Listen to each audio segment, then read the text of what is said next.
All right, welcome to Friends of Aquinas, episode 4. I feel truly honored to welcome onto the show Dr. E. Michael Jones, best-selling Catholic author, lecturer, and editor of Culture Wars magazine, and a highly influential intellectual within the dissident right-wing sphere. Dr. Jones, welcome. Thank you. Good to be here. Well, thank you very much. And I'd like to open with a topic that you've discussed at length and which seems to grow to be more relevant every moment, and that is the topic of the white man, the so-called white man. Much of the political debate centers around that nowadays, it seems. Americans and Europeans are kind of attacked as white people, and the response from much of the dissident movement in the right has been to stand that ground, right? Stand the ground as the white man. So as an introduction, could you talk about the origins of the term and how it's used as a political weapon in America, but also in Europe, if you have any insights on that? Yeah, well, the idea of white as applied to people is fairly new. It comes from England. It's an English word, and if you look it up in the OED, the first mention of it is a play about Virginia. And so we're talking about the early 17th century, where they start talking. There's somebody and he starts talking about white people. The first fundamental fact we have to realize is that nobody was white until they came in contact with people who were black, and this has certainly happened in the Virginia colony at this point. The workforce was half or composed of indentured servants. Indentured slaves, like the prisoners, the Jacobites from Scotland, and African slaves. And in order to divide the workforce, the British colonialists put labels on them, namely white and black, so that they wouldn't associate, they wouldn't get together and create wages, ask or demands higher wages. In other words, have a unified workforce. Oh, that's where it began. It only has relevance to British colonies, and the United States was one of them, because and it only has relevance to America, largely in the South, where most of the black slaves were. But over a period of time, it became more and more important. And what you had eventually was a conflict in America between two regions. It's called the Civil War, the North and the South, where you had basically two competing paradigms of identity. In the South, you had, as I said, black and white. There was a large number of black slaves. Certain counties and places in Alabama, the whites were completely outnumbered by a larger black population. But in the North, you had a different story, and these were largely immigrants from Europe. And over the course of the 19th century, huge numbers of Europeans came to the United States, and largely from Germany, Ireland, the middle of the 19th century, and then toward the end of the 19th century, you had Russian, Poland, Italy, Southern Europe. And what you had basically was two different paradigms of ethnic identity. We're talking about identity now. Mm-hmm. So in the North, you had cities like Chicago, Philadelphia, Boston. The book I wrote about this is called The Slaughter of Cities, Urban Renewal as Ethnic Cleansing, where basically you had ethnic colonies. So you had Chinatown, obviously that's China, Germantown, Poletown, Jewtown, and so on and so forth. Every city had these type of things. You had Dago Hill in St. Louis. You had ethnic colonies, and these people basically spoke their native language, lived with each other, and were sort of at odds with the America at large. Okay, so the crucial turning point in this regard came in 1954. The Supreme Court comes down with a decision called Brown versus School Board, which says that segregation is illegal. Now, segregation only existed in the South. It did not exist in the North. You had, if you want to call it, ethnic self-segregation in cities in the North, whereas if a German moved into Cicero, which is a Czech neighborhood, the Czechs would throw rocks through his windows and drive him out of town because it was just an exclusively German operation. And what happened with at the same time that you have basically this black and white decision being fostered by the federal government as two terms of identity. You have a book coming out called Protestant Catholic Jew, which is about a theory called the triple melting pot, which says basically that after 3 generations in America, no matter where you come from, you end up assimilating into one of 3 ethnic groups based on religion: Protestant, Catholic, and Jew. And so America is a lot like Yugoslavia, where you had 3 ethnic groups: Serb, Croat, and Muslim. These 2 paradigms are competing to this day. To this day, I get into arguments with white boys like Jared Taylor, Frode Midtjord in Norway, and various other people. Okay, and what happened over this period of time is that ethnic identity in Europe evaporated. But if by that we mean the religious basis for ethnic identity. So what you had after 500 years of Protestantism evaporated. Now, we still have a Church of England, but it doesn't have a whole lot of effect on people's behavior, as far as I can tell. What happened in Scandinavia is even more dramatic. So Frode Midtjord is a Norwegian. He was baptized a Lutheran, and when he became an adult, the Lutheran Church was disestablished. And so what you had was a massive identity crisis at this point in Europe, corresponding to a massive migration crisis, which was orchestrated by the Jews, using the disruption in the Middle East wars that the United States created as the cause, weaponizing that migration. And you had people who simply, because they lost their identity, they had to come up with identity, and they started identifying themselves as white. Well, I kept sounding Frode. The same thing happened in Croatia. A guy I knew who was a Croat. Well, Croat means you're Catholic. Well, if you abandon the Catholic faith, what's your identity? Well, he became a white guy. So this is the crisis that happened across the board. And now you got people who are identifying this way. Now, this is tragic. I'm talking about, let's go to an event like Charlottesville, the protest. There's all kinds of shady things going on here. I just saw today a link saying that there were Ukrainian Nazis involved in Charlottesville, so it was probably a setup. Okay, but anyway, these guys, they show up. They're basically Protestants who don't go to church anymore. Now they consider themselves white, and because they consider themselves white, they walk right into a trap.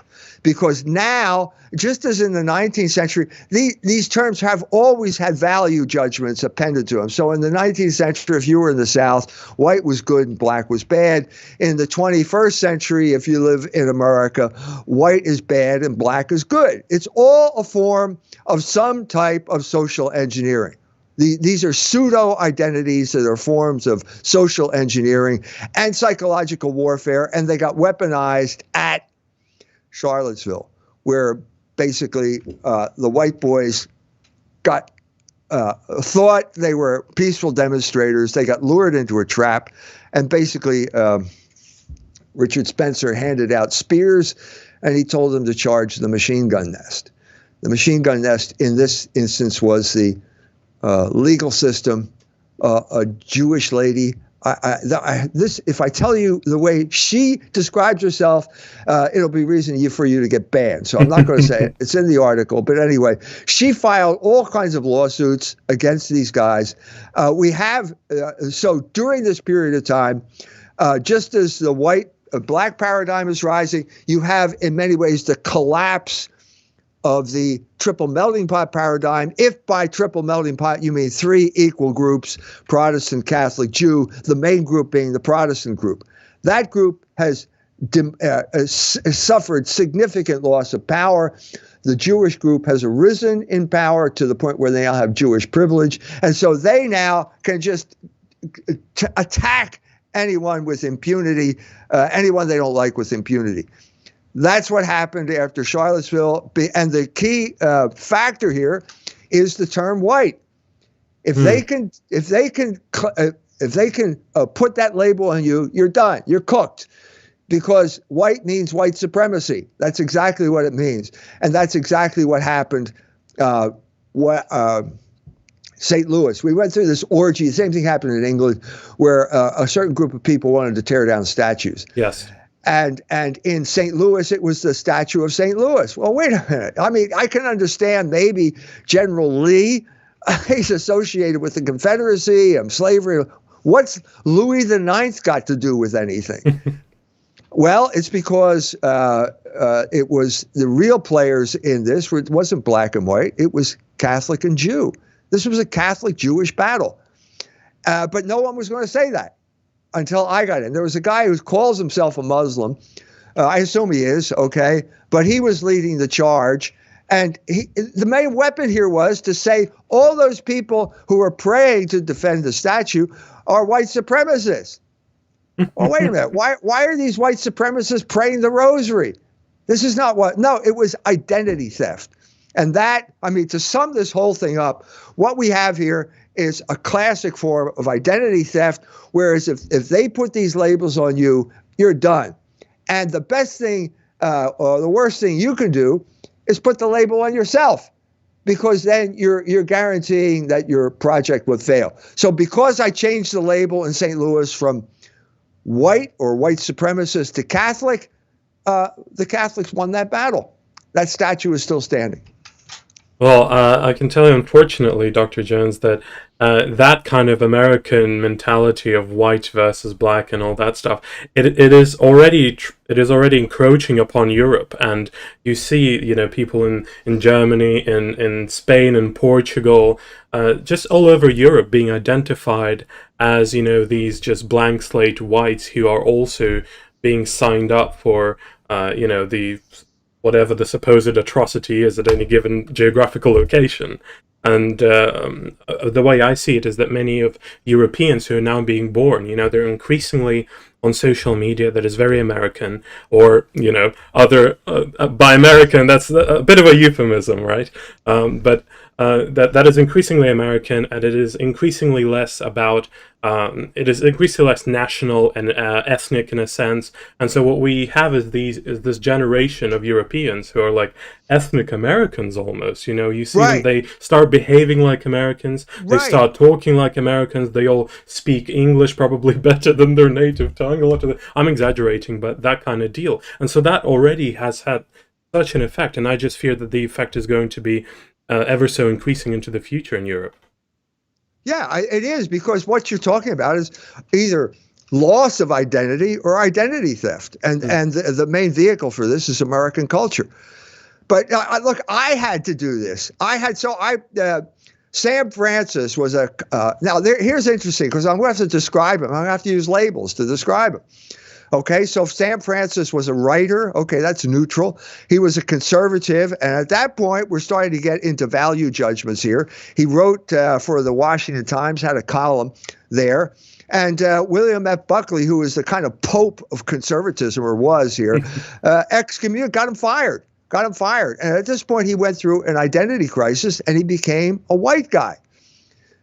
Because he's from the South. He didn't. He couldn't call himself a conservative anymore. He could if he wanted to, but he didn't want to. And so he called himself a white guy. And then he up and dies. Right before he died, he converted to Catholicism. Died. So it was a real interesting story. He talked to me about his whole life, and I showed up. I'm one of the speakers at the Sam Francis Memorial, and I stood up there and I said, "Now wait a minute. I don't want to cause any. I want to collaborate here with you guys, but I'm not white. I'm biracial. I'm biracial. I'm Irish and German, and I come from a different part of the country. And up north, you're not. You were one of those groups. The great moment was when Martin Luther King showed up in Chicago and accused them of segregation, and the black ministers told him to go back home because there's no such thing as segregation in Chicago. So his assistant said, down south, you was either black or white. You wasn't none of this Polish or Irish or any of that. Well, that's right. So up north, I'm trying to explain to them that it's different. I mean, we can collaborate. But the main point of my talk was that if you're using these categories, you can't understand the real dynamic of history, which is religious. It's based on logos. And the contest is between logos and anti-logos. And the main force for anti-logos in our country right now, today, are the Jews. And they were the main force 2,000 years ago when they crucified Jesus Christ and overthrew, killed the Logos incarnate and started their attack on Logos, which they've been continued with the Jewish revolutionary spirit for 2,000 years. Well, it was as if a bomb had gone off in the room. I mean, Taki was there, the Greek guy. He says, we're all going to be arrested. So it was scandalous. It was so scandalous. But all I'm trying to do is avoid identity theft. Yes. And I think that conservatism was a form of identity theft. And I think I was right because I think conservatism has disappeared. It's an obsolete ideology. It's not giving people their identity anymore. It disappeared when Donald Trump got elected. It was created in America as a substitute for a genuine American conservatism, which was known as America First, which was the anti-war movement during the 1930s, based in the Midwest, based on manufacturing rather than finance. Detroit was probably its capital because you had Henry Ford there, you had Father Coughlin there, and you had Charles Lindbergh. Grew up there, even though he was associated with St. Louis afterwards. At that point, we had the ability, these people had the ability to talk about Jewish influence in our culture. And that was obliterated in one day with Pearl Harbor. And those people were demonized, and they are demonized to this day. And I'm saying our minds have been captured by these ideologies, largely the racial ideology, which basically disguises what is happening. And that's why I think it's so important for the oligarchs to impose it on us. Yeah, you spoke there, can I pick it up, on the industry question and Ford and industry.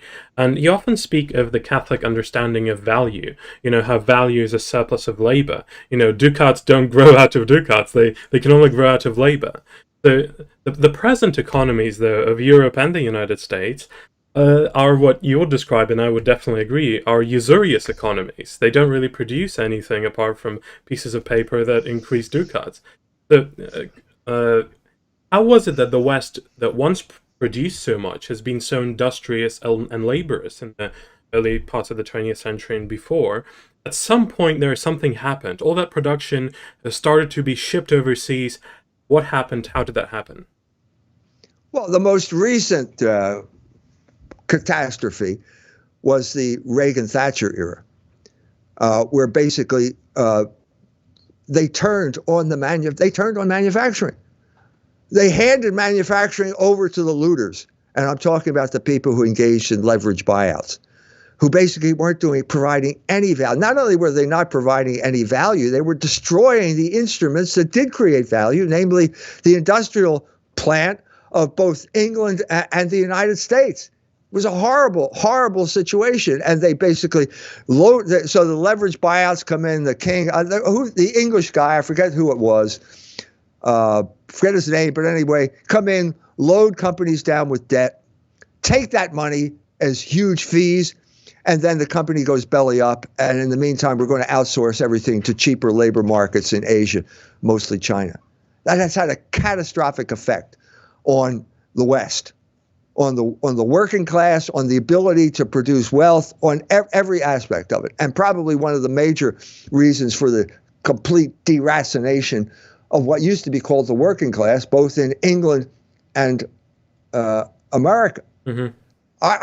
To give you one I just mentioned Detroit, the manufacturing powerhouse, the backbone of America First. Okay, I was in southwestern Michigan just a week ago.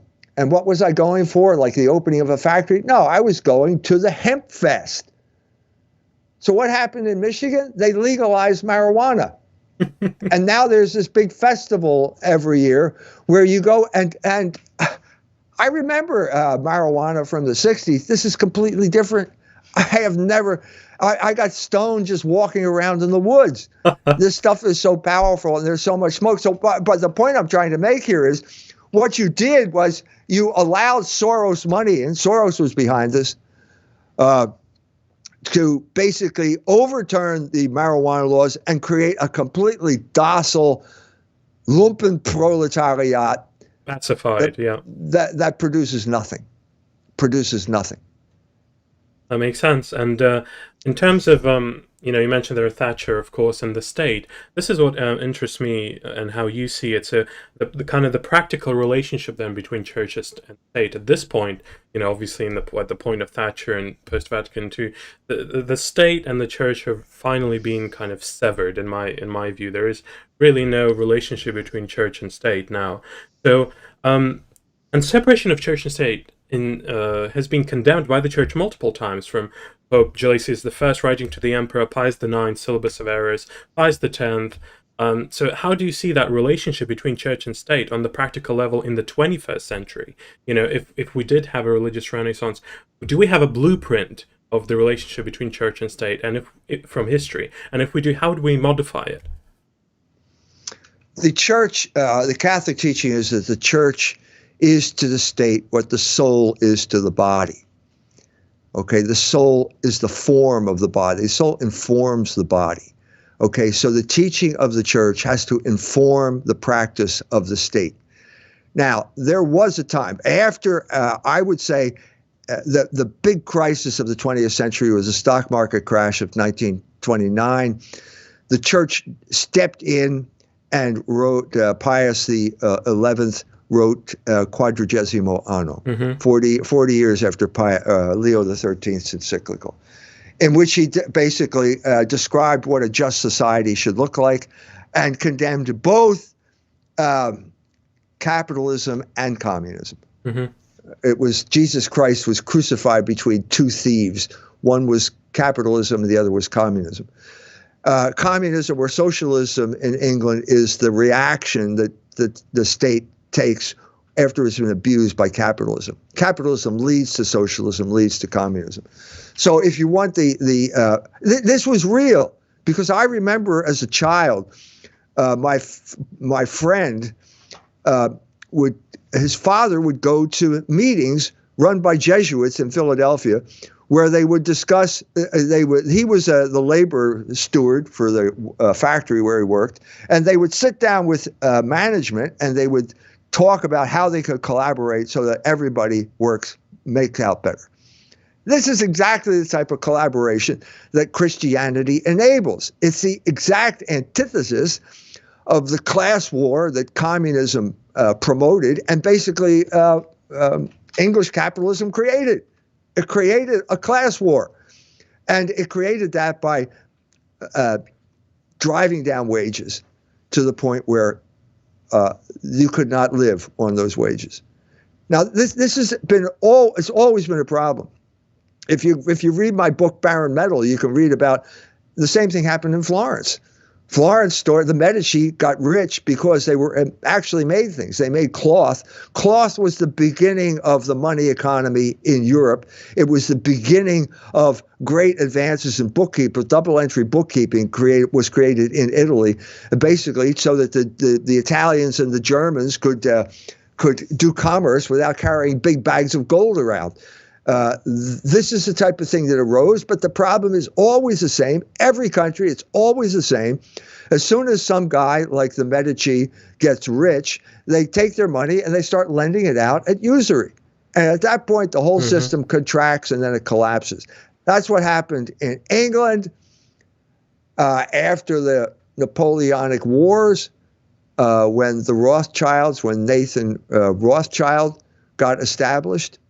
Over the course of the 19th century, you had the same story over and over again of the upper class, the aristocracy in England, just full of pride in the British Empire. They conquered Napoleon, and I want to build a really big house out in the country because I own lots of land, but I don't have any money. I know, I'll go to the Jew and I'll borrow money. And that's exactly what happened. So the classic example was the Churchill family, where Randolph Churchill dies. First of all, he's got to find an American wife because they're running out of money. So he goes to America and finds Jenny and brings her back. But he keeps borrowing money, and he ends up dying 60,000 pounds in debt to Natty Rothschild. Over the course of the 19th century, that's exactly what happened to the aristocracy. They all went into debt, and the Jews took over their property. And they had, by the end of the century, I think 40% of the Almanach de Gotha, in other words, people who have titles in England, don't have property because they all lost it because of debt, because they did not produce things. Now, some of them did. Some of them were smart enough to get into the factory business and create factories and put their wealth to work, and they made money. The rest of them went into debt. That's exactly what happened in America during the Reagan era. They wanted. This also corresponds to the rise of Jewish power in the United States. The battle was between Main Street, which is Detroit, and Wall Street, which is New York, which is Jewish. And Main Street believed in manufacturing, and Wall Street believed in getting your ducats to copulate faster than Laban's ewes and rams. And the result was the Jewish takeover of American culture during this period of time. You spoke there of the Reagan era, and once again, I want to kind of bring it back to the 21st century and see what we can see what your outlook is. So, what is your assessment of the modern or current leaders of Europe? I'm thinking Trudeau, Boris Johnson, Merkel, Macron, Zelensky. Somehow they all feel alike to me. Yeah, somehow, I wonder why. Somehow they have the same foul stench coming from all of them. Why. The stench of globalism. Who are they at heart? Well, what are their goals? They're all puppets of the World Economic Forum. Klaus Schwab let the cat out of the bag in one of those videos. It's on YouTube. In one of those videos, he said, "Yes, we've been promoting these young leaders, and one of them is Prime Minister Trudeau and Macron." He named all of these people who are all puppets of the oligarchs. Well, thanks, Klaus. I'm sure Macron and Trudeau were really happy about that. No, it's a tragedy. Basically, this is the problem. That was the crisis in France. That was what led to the Yellow Vest crisis. That Macron, every country in the world has the same problem. You have representatives, elective representatives, who represent the interests of the oligarchs, and they don't represent the interests of their own people. That is classic. Canada has the worst dictator in the world right now, Justin Trudeau. It's appalling what this man is doing there, So on the other side of the coin, who's the only light that I can see here, aside from Vladimir Putin, is Mr. Orban, Viktor Orban in Hungary. Now, the last election, Viktor Orban went toe-to-toe with George Soros. George Soros is a Hungarian Jew. He spent enormous amounts of money in Hungary, and the Hungarian people, God bless them, they stood up and elected Orban. Because they understand that Orban represents the interest of the Hungarian people. That's the simple equation. That's the same equation. That's the same issue throughout the entire world. I just, my contact in Australia, they were, the Australians, there was a penal colony. They stole Trevelyan's corn. And they ended up when the ship, the prison ship, got bound for Botany Bay. And sometimes I think they never got over that. They have this mentality. Well, there's something we really should talk about is why are three of the worst countries in the world or former British colonies, Ireland, Canada, and Australia. They are the most three of the countries where they have the most totalitarian governments. Governments have complete contempt for their own people. How did that happen? Is it the colonial mentality that they had for being so long under English rule? I don't know. But my Australian friend stood up. Everybody's political convention stood up, and he said the main issue is representative government. Our government does not represent our interests. Everybody they were called apathetic before that, and they suddenly stood up and cheered. That's the issue. That's the issue that we have to pursue. In the United States now, you're seeing the demise of the empire in things like Roe versus Wade. The abortion decision is probably going to be overturned.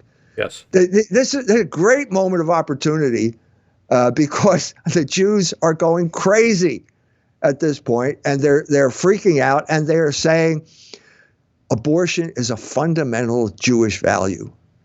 And if you make abortion illegal, Jews will not be allowed to practice their religion.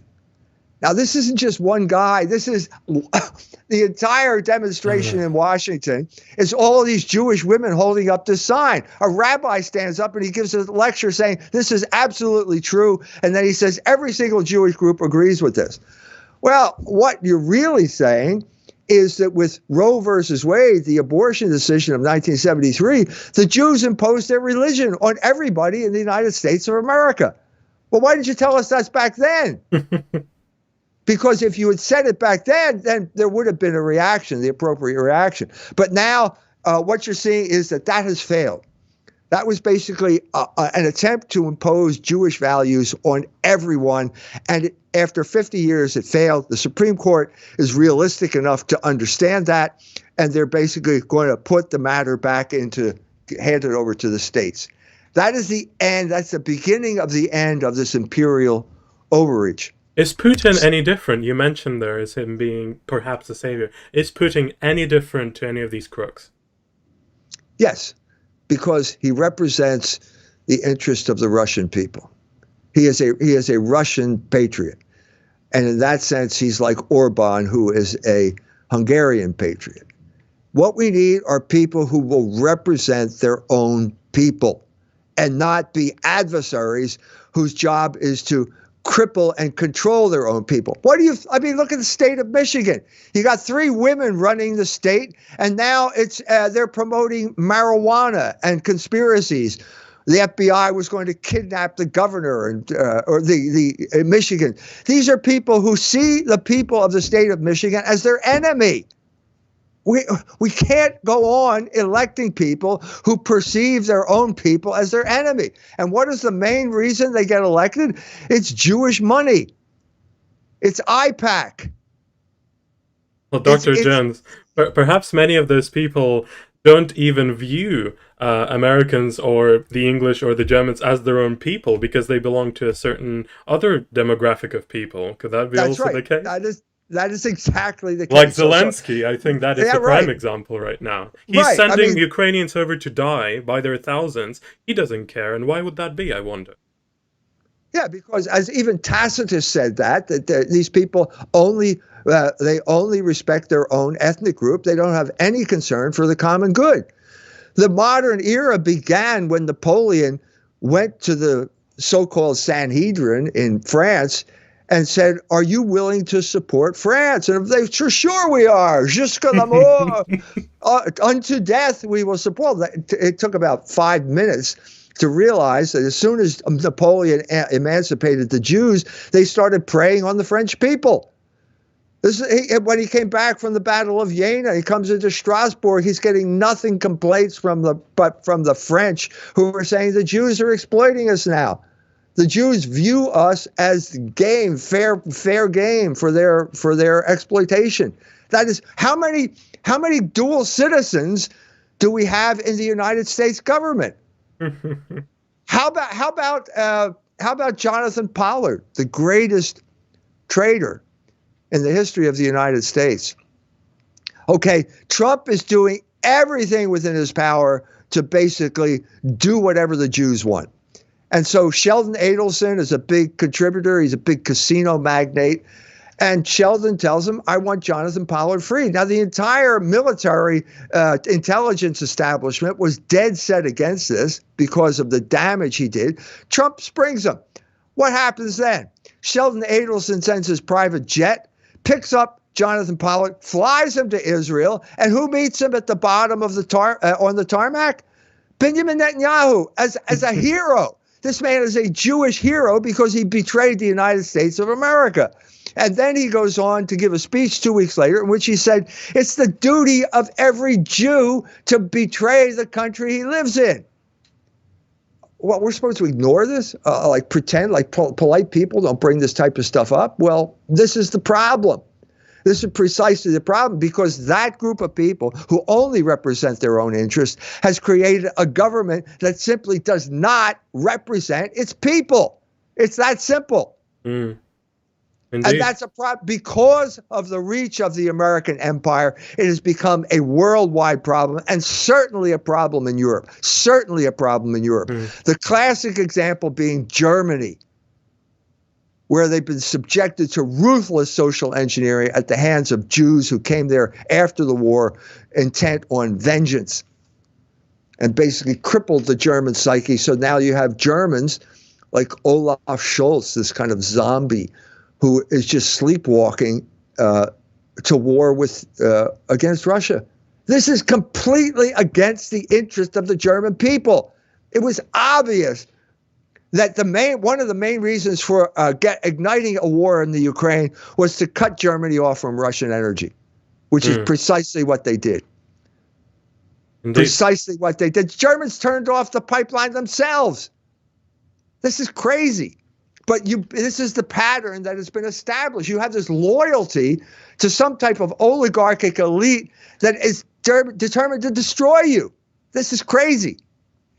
Yeah, and to kind of try to run away from this insanity with all these insane wars of nation building and destruction of anything that moves in the right direction, I'd like to appeal back to history and take a look at when the church leading Europe, a unified Europe and united Europe by the church, led it into wars against a common enemy. And I would like to address the period of the First Crusades. As a backdrop, very quickly, we have, of course, the kind of a renaissance in terms of, not yet the Renaissance, but a renaissance of church thinking, that church must be independent. This is where this movement comes along. The church must be independent. The state must not have an overbearing influence on the church.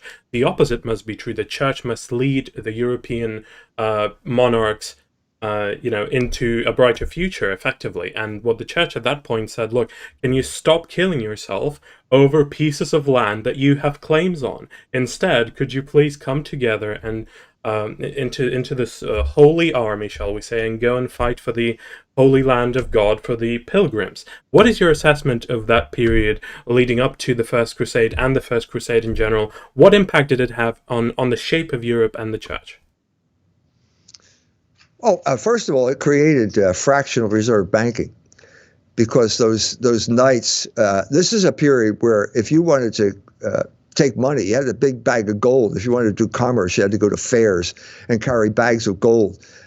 And you had to have knights to protect you, and so on and so forth. And suddenly they realized, look, I will.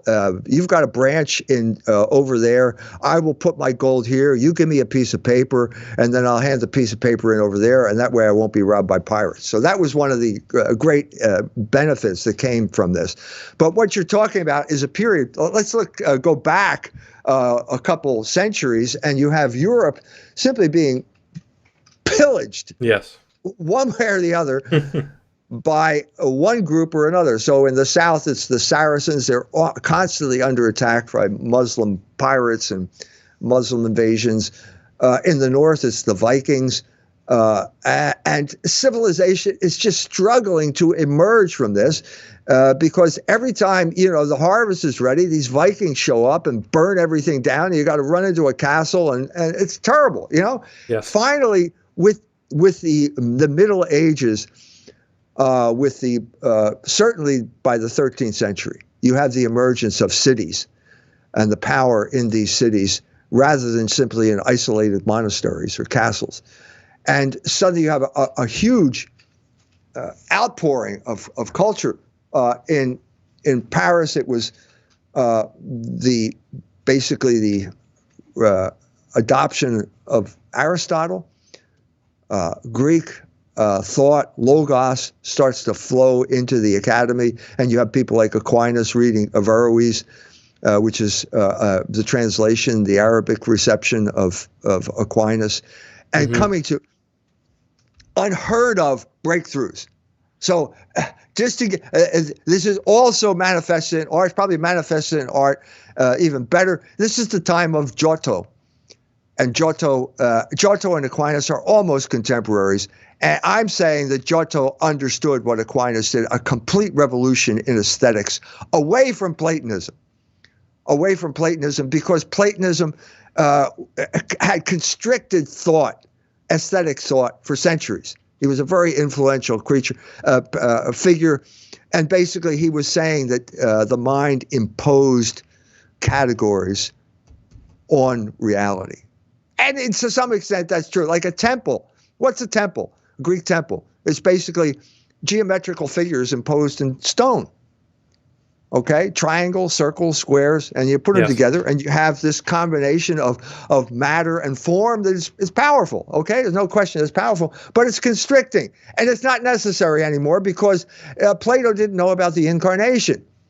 And if there is an incarnation, then there's a much more sophisticated way of dealing with it, and you start to look to nature, and the form arises out of nature. So instead of essence being imposed on existence, existence is the cause of essence. Existence calls forth essence. Well, that's a complete revolution. Aquinas said that. It was Aquinas' metaphysics, a revolution in aesthetics that Giotto manifested. Giotto did a portrait of Aquinas, so I'm assuming that it's not so much that he read the Summa or something like that. I think this is what Italian culture was. It suffused this understanding of the incarnation and the ramifications of that, suffused all of Italian culture, and suddenly someone realized, I can do painting based on this, and that guy was Giotto. And suddenly, instead of the background of just the gold background of the icon, Vasari says he broke with Greek models. The Greek model is the icon. You have a gold background. Instead of that, now you have a scene in the background. And suddenly you have psychological drama in basically it's in the Arena Chapel. It's a beautiful chapel, but he's got all of these murals on the side of the chapel. And one of them is Christ asleep in the boat. And suddenly you've got all of the psychological drama now that can be brought to painting. Never happened before. Culminating in Titian's portrait of Noli Me Tangere. Titian's Noli Me Tangere. An incredibly deep psychological understanding of love, sacred and profane love, which was one of his themes. All of this happened in Italy at the time because of this great breakthrough. And of course, it's going to have some type of geopolitical manifestation. And so you've got the King of France, basically a rabbi comes to him, Nicholas Donin. He converted to Catholicism. He goes to King Louis IX, the guy whose statue is in St. Louis, and goes to the Pope and asks the Pope if he knows what's in the Talmud. And the Pope says, "What's the Talmud? Never heard of it." And so at this point, when he finds out about the blasphemies, he turns to Raymond of Peñaforte and says, "Seize these books.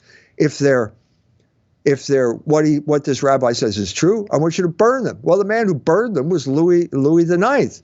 So you have this ability, exactly what we lack, of taking it to the people and preventing the people who are causing the constant cause of cultural subversion. We are now going to contain this group of people. We have a theory. It's called Sicut Judaeus Non. No one's allowed to harm the Jew, but on the other hand, the Jew is not allowed to destroy your culture either. And we'll work out a modus vivendi, and that all this enormous energy finally finds some outlet in a foreign policy, which is basically what we are going to do. We are going to contest the Muslim hegemony over the Holy Land, but just as importantly, we're going to contest the Muslim hegemony over the Mediterranean. Mm-hmm. We are not going to allow them to take that place. So that led to the expansion of Europe, the Europe that basically ended up ruling the world because it was such a powerful enculturation of Christianity. Yes, and that was the same Louis IX that you mentioned that took part in the 7th and the 8th Crusades, I believe, also. So you see that exactly what you're talking about manifested in his actions. I wanted to, before we move on, because I want to talk about art, as we spoke off-air, talk about art during the Renaissance period. Just as, the High Middle Ages, obviously, and the Renaissance, it's not a hard divide. But before we move on there, I would like to ask you about where does that slander come from that lots of people bring forward, which is that Christianity ultimately is incompatible with the ancients, with the Greeks, the Romans, etc., because Christians hated the Greeks and the Romans. They destroyed their temples, they burned their writings, and here you are saying that effectively Europe is a fusion between Greece between Greco-Roman thought and Christianity.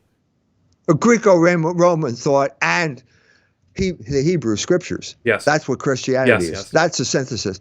It happened long before. It happened with the Gospel of St. John. This is in my book, Logos Rising, where you have the turning point basically in human history. Okay, when Jesus Christ arrives on this earth and the apostles, his followers, how do I talk about this? And of course, the first thing they're going to talk to, the group they're going to talk to is the Jews, the Hebrews. The Jews. No, let's call them Jews now. They're Jews now. And the Jews don't like it. They don't want to hear it. And so Paul is expelled from the synagogue, and he has a dream that there's someone calling him from across the Aegean. And he says, well, I'm going to have to go and preach to the Greeks. And so he goes to the Areopagus in Athens, and he gives the wrong speech. He gives the Ephesus Speech. The Ephesus Speech is basically, Ephesus is controlled by silversmiths who create little idols of Diana with 12 breasts. I mean, that's really a cute chick with 12 breasts. And they make money by that, and they're idol worshippers. And he goes to the Areopagus. Well, they're philosophers. And he says, you're idol, you shouldn't worship idols. And I want to tell you about Jesus Christ. He was crucified, but he rose from the dead. Well, wait a minute, slow down. What's this? And they all say basically, yeah, well, we'll talk to you about that some other time. And they walk out because it's the wrong speech. You can't do that. You have to have some type of preparation. And I think that the man who understood that was St. John, because he wrote a metaphysical prologue to his gospel, which was different than the Gospel of Matthew, which is a long genealogy of Hebrew dudes that these guys are not going to know about. And in the beginning, there was Logos, and Logos is God, and Logos is with God. Now, if Paul had said that at the Areopagus, that would have been led to a really interesting discussion, because that first sentence in the beginning was Logos, is an echo of the first sentence in the Bible of Genesis, which says, in the beginning, God created heaven and earth. So now we've got a bridge to the Greeks, a bridge to the entire world, because now you have a metaphysical foundation for how you're going to talk to people. And that's what is necessary. That's what allowed Europe to triumph over the entire world. That's why, in a sense, we're all European. I'm a European, right? Yes. One way or the other. I speak English. My forebears come from Ireland and Germany. I'm part of that Christian European culture that got spread all over the world. Well, it's still there.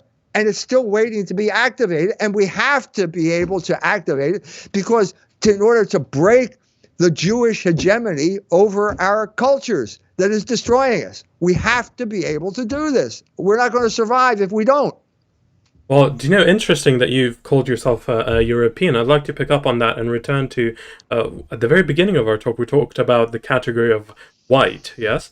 And it's interesting, a lot of the responses to your interpretation of this that I have heard is that, well, when we say white, all we mean is, all we mean is European, all we mean is, German, English, Italian, all of that together under an umbrella term, recognizing that we have some kind of fundamental unity, amongst these people. Differences, yes, but some kind of fundamental unity.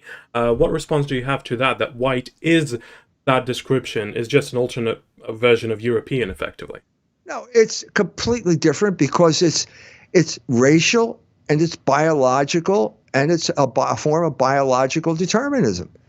And this racial, first of all, there is no racial, in that sense, unity.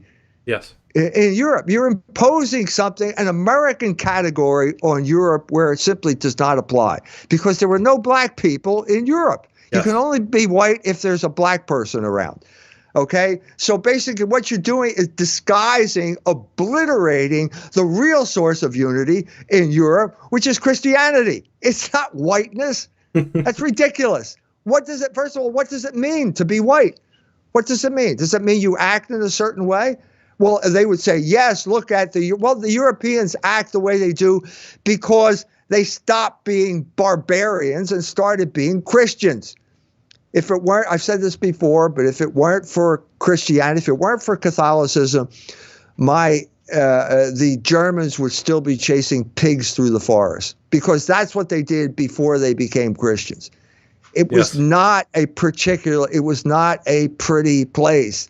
And if you want some indication, I did this neo-paganism that you find in movies like Midsummer, the Swedish film. I did a review of that and go into the ugliness of Druid culture. They had to break. It was the people of Ireland were given the courage, they were given the dignity to break with Druid culture and establish monasteries because of the liberating effect of Catholicism. And now you have, the Irish, they're going back like the dog returning to its vomit. They're going back to the vomit of paganism, and they're celebrating Beltane, and they're painting themselves blue and jumping up and down. It's enough to make a grown man cry. Yeah, well, yeah. If I didn't laugh, I would cry. But can I bring it back then to something that we've talked about off air, which is art? So can we pick up from wherever you want, Middle Ages, the late Middle Ages, and how it develops into what we know as the Renaissance, and how the art develops during that period? We already talked about the perspective, right, where the icon went from this two-dimensional golden background to this more dramatic painting of perspective, right, including perspective. How was Italy transforming? How was art transforming? How did Christianity impact that? Okay, so what is art? Art is mimesis. This is Aristotle's term. He understood it. It's never going to be anything else but mimesis, which is art is imitation of nature. And so over this period of time in Europe, in Italy specifically, you had incredible advances in technique that would allow you to imitate nature. And I've already mentioned Giotto as the beginning of this. And so at a certain point, you get just a culture that would build on the achievements of past generations and achieved unprecedented ability to imitate nature, the realistic pictures of the sort no one had ever seen before in human history. Okay, now there's a problem here. And the problem comes with the human form, in particular the female form. Yes. You can get very good at painting the female body, and this is mimesis, but it's so good that you can have, because of fallen human nature, concupiscence kicks in, and this could become an occasion of sin. And if there's one guy who understood this, it was Titian. He's in Venice at this time.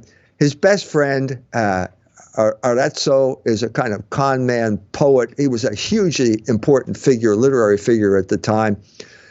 And he was also Europe's first pornographer. What are the years we're talking about? We're talking about the 16th century. Yes. Heading toward like the time of the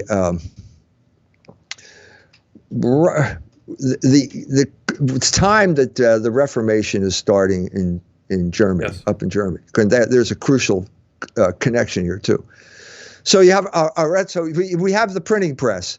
Okay, we have basically the ability now to do woodcuts and put them in books. You'll print the book, the woodcut will be printed, and there are all sorts of pornographic drawings in palaces, in rooms that are not open to the public. And you can send, and so basically what Arezzo did was collect a lot of these from the Palazzo de Te and put them in obscene poetry and obscene pictures, and he published the book. Well, Titian's watching this happening. He understands what's going on, and Titian's artwork is a kind of allegory of this. I already mentioned Noli Me Tangere. if you look at its basic, if we don't have the picture here, a picture's worth 1,000 words. Of basically, Jesus Christ is standing there. He's risen from the dead. There is Mary Magdalene, and her hand is reaching out, and it's pretty clear her hand is reaching for Christ's genitals. Okay, and this would be a natural thing to do because you want union with the beloved, and the most obvious form of union is sexual union. And Christ has his hand, and he puts his hand, deflects that hand, and at that point, her eyes rise up and look at Christ's eyes. So you have this sublimation of sexual desire into some type of higher form of love, sacred love. This is an incredibly profound psychological statement here. I showed it to a Muslim lady I knew, and she didn't have a clue because they don't have any sophistication when it comes to understanding pictures. She thought I just had a dirty mind. I think that was her conclusion.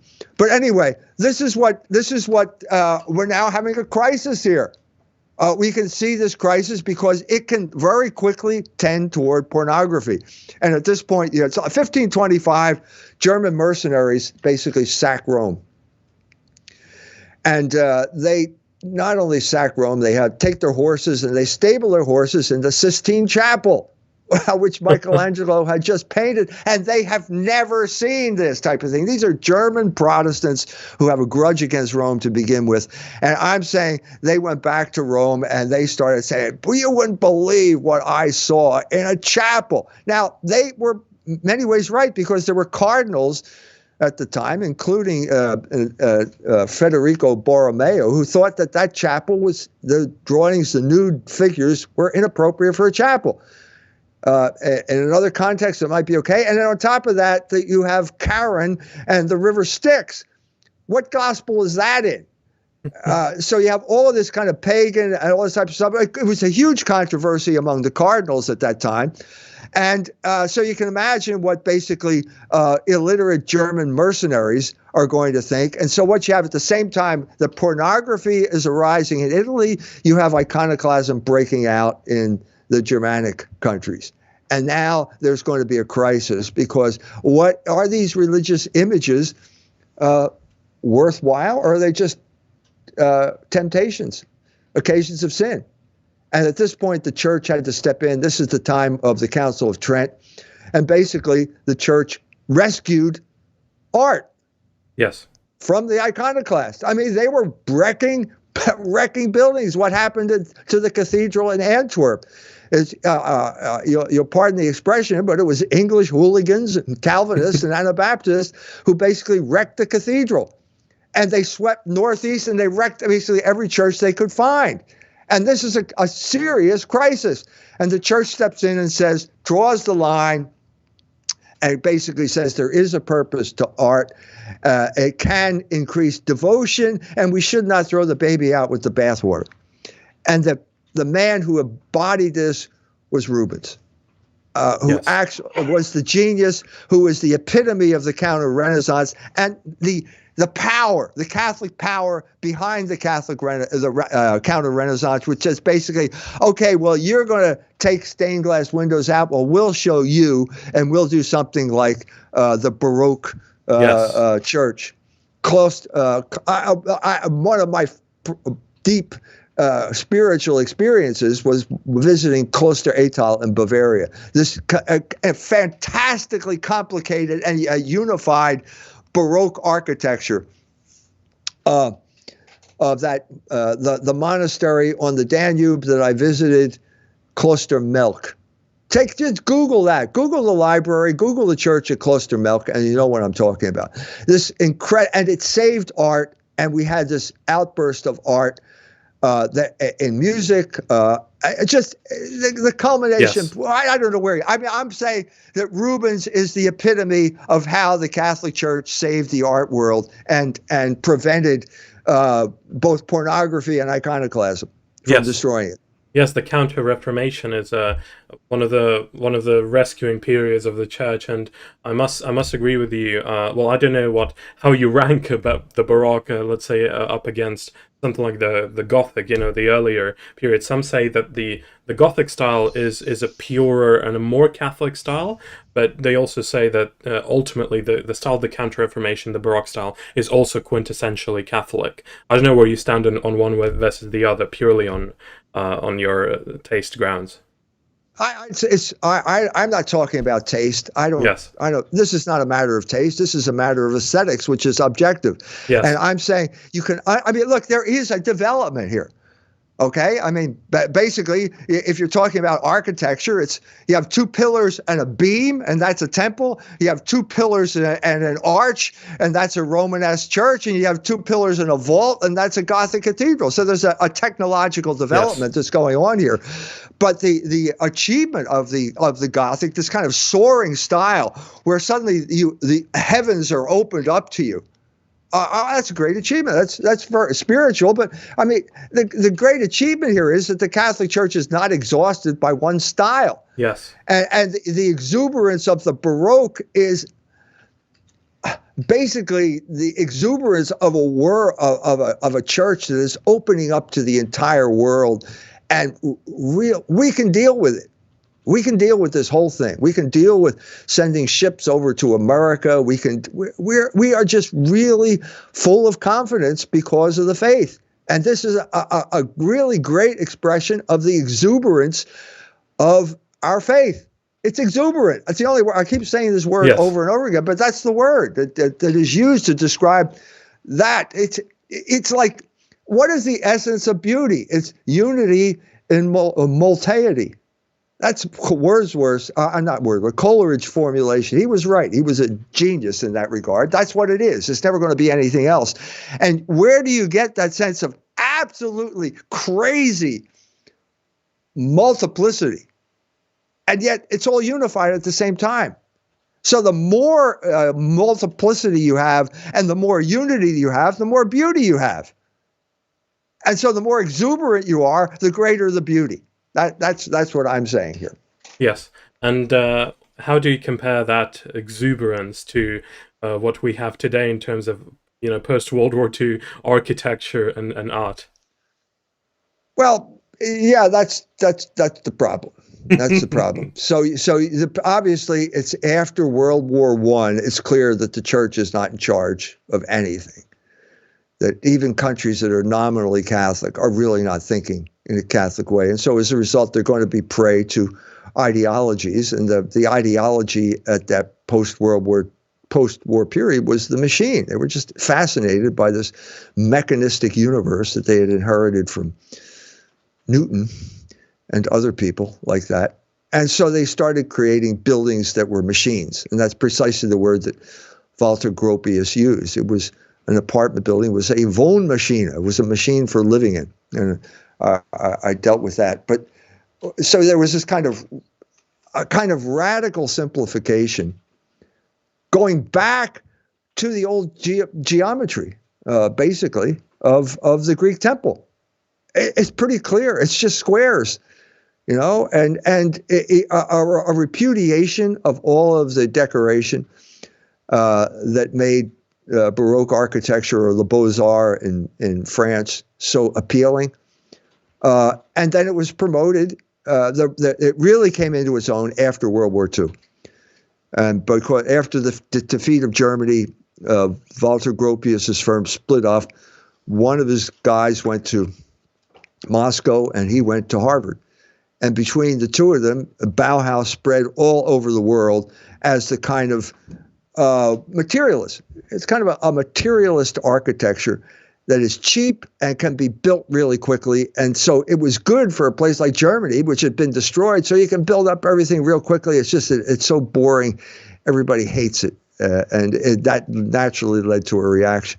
But I think it's the boring machine-like nature of it is a sign that you're basically dealing with a materialistic culture that simply doesn't have the higher notes, the higher reach that a Catholic culture has. Yes, I would say that it is subconscious and a conscious rejection of just the old world, whatever we have had left of the old world of let's say throne and altar, of any kind of Catholicity, Christianity, of the church, it's a total repudiation of that, both subconscious and not say conscious. People would just say, do you know what, the old world, screw it. It has led us to World War I, World War II. They're deeply mistaken, but I believe that's partially what also happened there. Yeah, I think so too, and I think the Vatican II imposed it on the church. I've done a lot. I recently read Peter Zawald's biography of Ratzinger, and I've been thinking a lot about Ratzinger and the role that he played in imposing these narratives on the Catholic Church through the Second Vatican Council.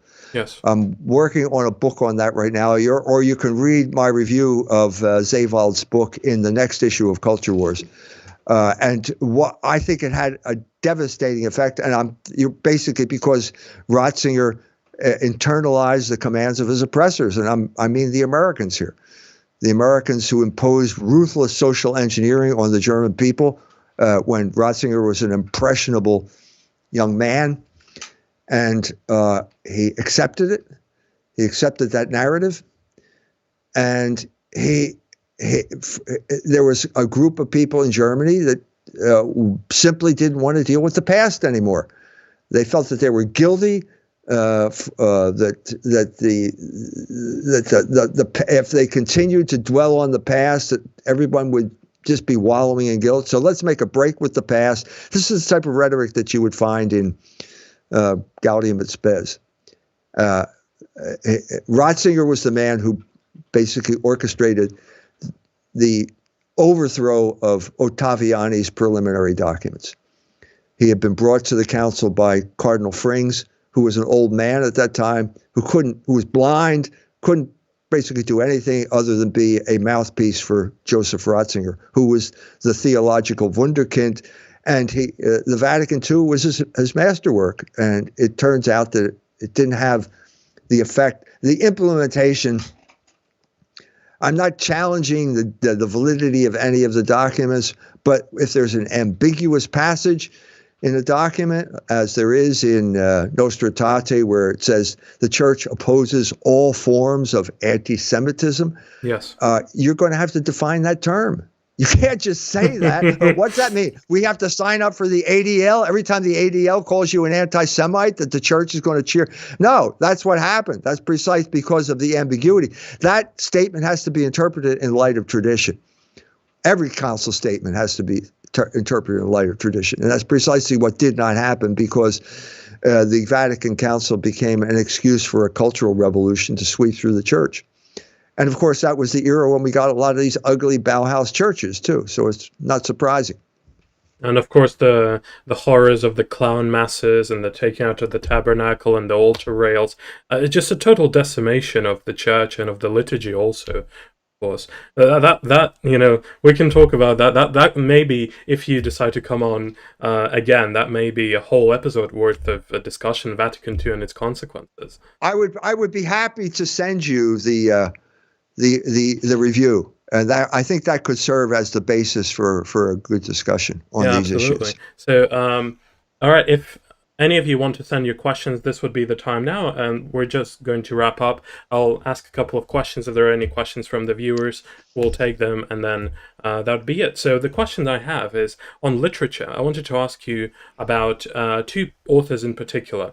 Different time, but still the ones that interest me. So Dante being one of them, and Tolkien being the other. What can you tell us? Well, Dante created the Italian language. He created this Italian culture, gave it a unified worldview in artistic form. And the point of our art is to be sensual, something you can apprehend, and something that gives you pleasure, rather than Aquinas certainly came up with the breakthrough in thought, but it needed to be implemented, and Dante did that for the Italian people. I mean, this was the epitome. This was the most significant cultural development in history up to that point. No one had ever done anything like that, and it all seems to be in the past now. But we really need to go back and see the greatness of that achievement. To speak specifically of the English, all you have to do is read Shakespeare and see the awe that Shakespeare felt toward Italian culture.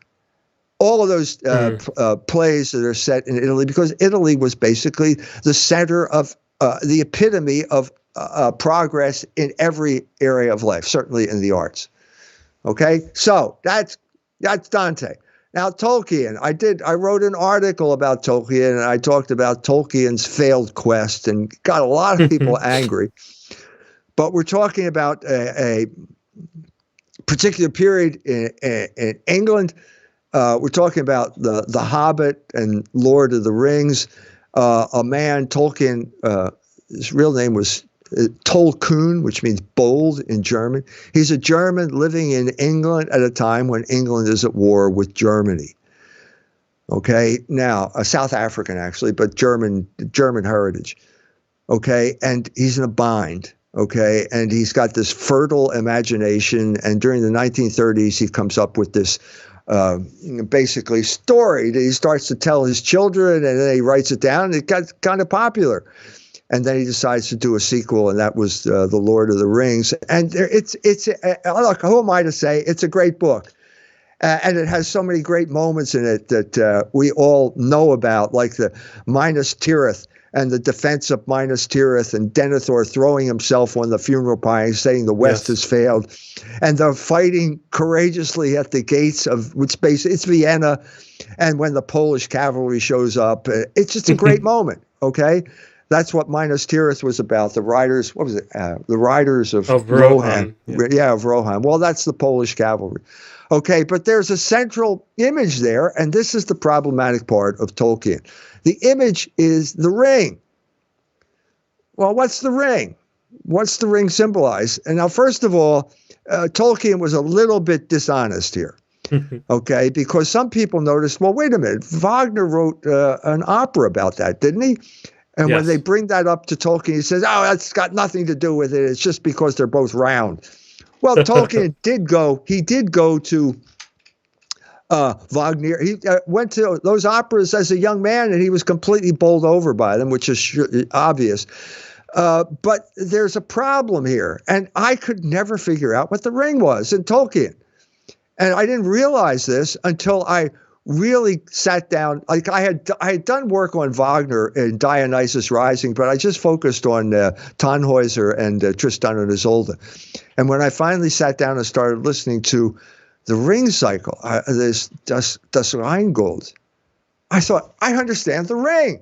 It's perfect. You have 5 minutes. It's been 20 years of reading Tolkien, and I couldn't understand that ring. 5 minutes into Wagner's Rheingold, I understand perfectly what the ring is. Okay, so it's basically a mythic explanation of capitalism. Wagner was a revolutionary. He took part in the revolution of 1848, which was a revolution against capitalism. Engels was right, and Bishop von Kettler were right. They all agreed this had nothing to do with the Ancien regime. This is capitalism that is the problem here. And Wagner was a revolutionary, and that revolution failed, and he ended up going to Switzerland and mulling it over. Too long, I think. He should have written it quicker. But what are the mythic roots of capitalism? And it's in the first 5 minutes of Das Rheingold, where the Rhine maidens are swimming there and Alberich shows up. The Rhine maidens are guarding the Rhine gold. The gold is the national wealth, and it's at the bottom of the Rhine, which is the river that symbolizes Germany. And they're guarding it, and they're not the best guards in the world because they're kind of sexy, and Alberich shows up, and Alberich falls in love with them, and they spurn him, and he's so angry, I'll show you, and he steals the gold. Now, this is called privatization, and we've had a lot of experience with privatization. But the thing that everybody knew at the time of Wagner's operas was that Alberich was a Jew. And so who is Alberich? Well, he's basically the Rothschilds.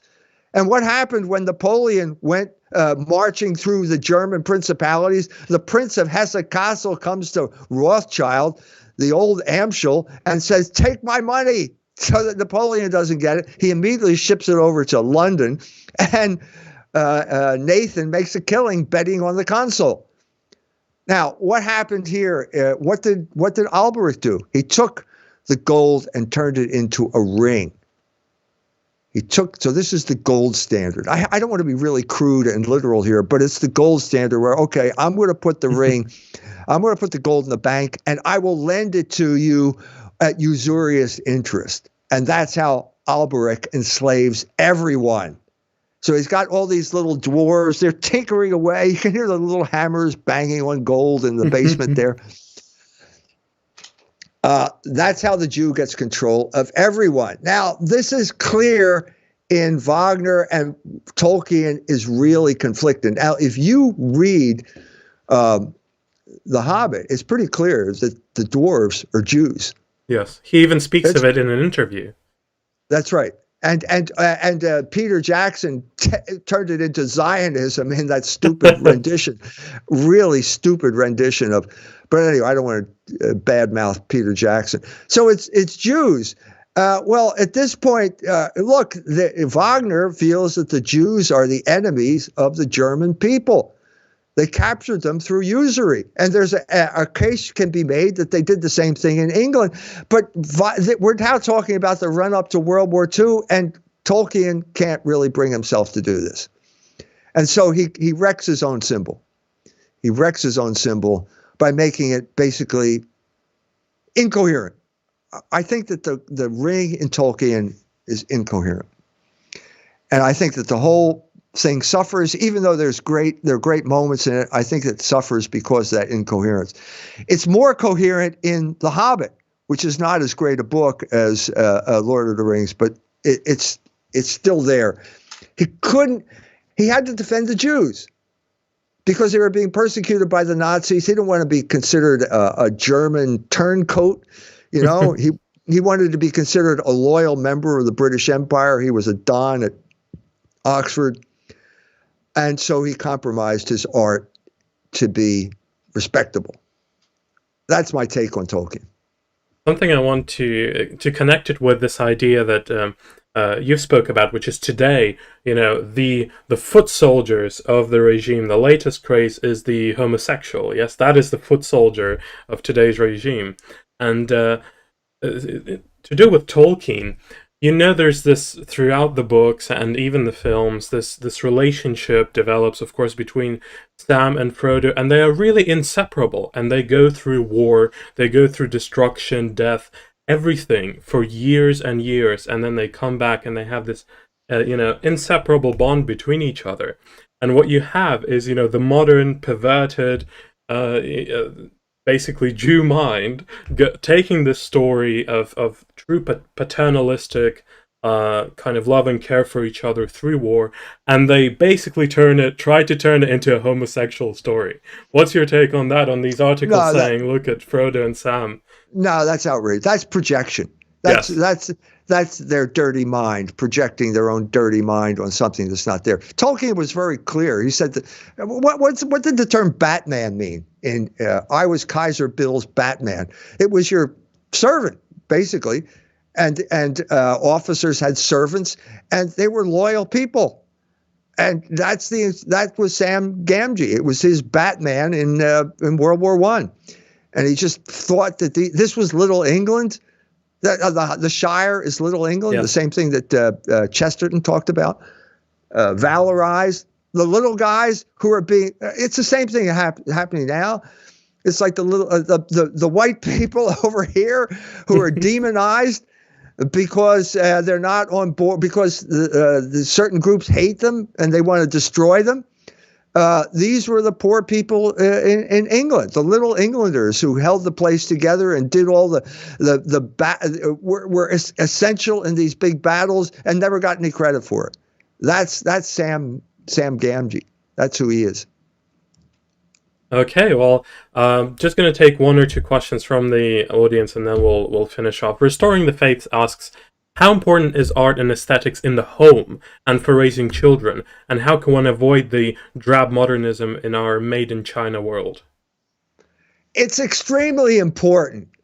And this is where the mother comes in, because the mother is the one who's in charge of the household. And she is responsible for creating beauty in the house. This will form the child. Will form the child in a way that No one knows. It will have an unconscious formulation, and the child will understand order and the relationship between order and beauty. An example that I've seen personally was I played Irish music for 16 years in a local pub, and went up to Grand Haven, Michigan, met some friends up there, and they all had little children. And I said, you know what you should do? You should play Irish music, because there are a million different tunes. And they actually did what I said. For the first time, someone actually implemented one of the ideas that I had. And it was a spectacular success.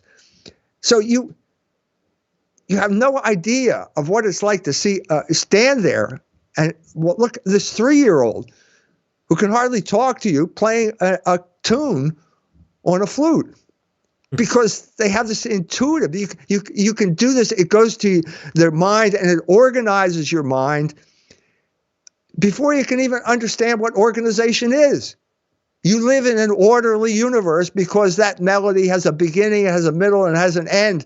And you feel a sense of catharsis after you played it. And you can do it when you're 3 years old. This is the type of thing that has to happen in the household. And you have to break with the electronic distractions in order to do this. So the big challenge when I was raising my children was television. So, okay, we never had a television. And unfortunately, I came late to music. I played in a rock band in Germany in the 70s, and I played folk music.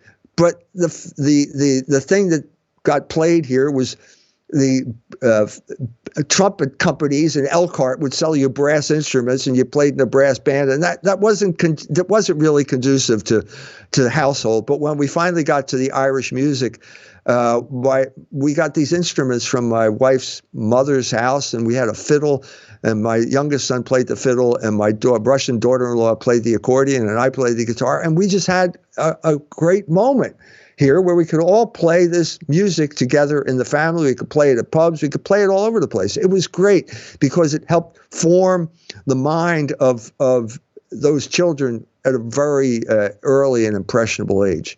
So they're just two examples, I'm telling you, about how important art is in basically forming your children and using the household as a way of making them understand beauty and order. Michelle Schlapfer, I hope I pronounced that right, asks your opinion, Dr. Jones, on Bishop Williamson, and also extends that question and asks specifically on the Holocaust affair that Bishop Williamson has been involved in. This is a very, very important issue. It's extremely important, and I'm writing about it now.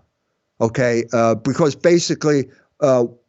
What happened is that the Bishop Williamson was lured into a trap in Germany. I believe it was 2009. Okay, Ratzinger was made Pope. Ratzinger was determined to heal the schism, the Lefebvreite schism, when yes. Lefebvre consecrated those 4 bishops, and so he was going to lift the excommunications. Okay, now there's a whole Williamson story. I went over to London, Wimbledon. I was actually at Wimbledon, where the SSPX has their headquarters. Yes. And I met with Bishop Williamson, and I said, it's time to heal the schism because Ratzinger had lifted the excommunications. And he said to me, well, as a matter of fact, I have a letter from Rome on my desk, and it says, I accept Vatican II in light of tradition. I said, well, go up and sign it, and then we'll talk about tennis. Well, he then spent the next 3 hours explaining to me why he couldn't sign that letter. I mean, it's absolutely crazy. A great moment came and went. I tell him then, but he was like the Jews who were blind when the moment of their visitation came. He just had a great moment which passed. Okay, but that was after. What happened is that he was lured into a trap in Germany. Swedish film crew, this is what he told me, had come to interview him. He's in Bavaria. The Swedish film crew says, okay, all done. They start packing up their equipment. And then the guy says, and by the way, what do you think about the Holocaust? And Williamson at that point says, well, I think maybe 300,000 Jews died. And at that point, he broke the law in Germany. It's bad law, but he broke it, and that was in the can. Okay, the Swedes were involved in a plot here against the church. So as soon as the word gets out that they're going to lift the excommunications, they release the tape, and then the press goes crazy. And basically, headlines are, Pope Benedict allows Holocaust denier back into the church. That was the headline. Now, this is the Holocaust. The Holocaust is, I'm writing a book on the Holocaust narrative. It was part of the social engineering that took place after World War II. It's been weaponized. It's a weapon. And it got wielded as a weapon, and the papacy of Benedict never recovered. And it never recovered because he could not deal with the term. Okay, now, let's go back to what I said about St. Louis. If I tried to debate that conflict on racial terms, I would have lost. The church at this point should have said, well, excuse me, but what is Holocaust denial? Would you explain that to me? As far as I can tell, it was created by this Jewish lady by the name of Debbie Lipstadt at the Coca-Cola University in Georgia as a way of covering over the fact that the Jews could no longer defend their story anymore. So they had to make it illegal. And then that led to the Irving trial and so on and so forth. This is a lady who's made a career out of basically beating David Irving in a libel suit. Okay, so the church should have said, well, wait a minute. I'm not sure what you mean by Holocaust denial. It is certainly not a Catholic term. The Catholic Church cannot pronounce infallibly on the number of people who died in World War II. And they should. There's no reason why we should. So what's the next question? This has nothing to do with lifting the excommunication. Instead, you had the Father Lombardi, the worst press secretary in the history of the Catholic Church, stumbling all over himself, trying to say, no, we're not Holocaust deniers. No, it was a disaster. And Ratzinger's papacy never recovered. Just never recovered. And I think there's a direct line between that Williamson affair and the fact that he resigned. He simply could not cope with the situation. I'm saying this. The Ratzinger was the successor of John Paul II. John Paul II was elected to deal with the situation. And the situation at that point was communism, and Poland was a communist country. And he went there courageously to Warsaw in June of 1979 and basically declared war on atheistic materialism and won. And I know now that basically Ratzinger was chosen as a successor to do the same thing with Germany, to deal with the German problem. Do you know what the German problem is? Check out the Synod. Check out the their Synodal Weg in Germany, and you'll know what the German problem is. You're talking about the complete collapse of sexual morality in Germany, something that I had a front row seat to when I was a teacher there in the 70s. So I'm saying that what Ratzinger, this is crazy, I know, but what Ratzinger should have done is deal with the issues in Germany, which is basically guilt, the Holocaust, and that whole constellation of basically social engineering that had been imposed on Germany by the Americans after World War II. He didn't do it. Because he didn't do it, it came back and it destroyed him. And honestly, Dr. Jones, I think that that situation doesn't just bind the church. It permeates everything, literally politics, our morality, the way we see ourselves, until we can honestly deal with World War I, World War II, Nuremberg, until we can speak honestly about what happened and these issues. We will never liberate ourselves from this prison. Amen, brother. I agree with you. I mean, look at the Canadian thing, for God's sake. It's a trucker protest, and what's Trudeau do? Oh, they're Nazis. And the Jewish lady, member of parliament, stands up and says, honk, honk means Heil Hitler. Everything has to get related to the Holocaust. And everything, and Ratzinger at the Second Vatican Council basically imposed the Holocaust narrative on the church, and it came back and it destroyed him because he couldn't articulate what was really going on. What is the latest work? What kind of latest work you're working on? So in the Culture Wars magazine or your books, what can we expect from you in terms of topics? And well, we just dealt with one of them. We're going to deal with. It's dealing with Ratzinger. The review of Zewald's book. I've dealt with things. The beginning of the Holocaust narrative, the stories, the two films that dealt with that. We're talking about we have to face up to these facts right now because this empire is going down the drain. And we have to do something to basically pry these guys' hands off the steering wheel. We have to come back to some type of sanity. And that's the gist of what I've been doing. Logos Rising. I wrote that after years of basically going to Iran and thinking, can we have a conversation with people like this? Can we have a universal conversation in the world? Well, if we can, if it's anywhere possible, it's only going to be possible with a term like logos and going back to the meaning of that term. So, one thing leads to another. Logos was about the transcendental of the true.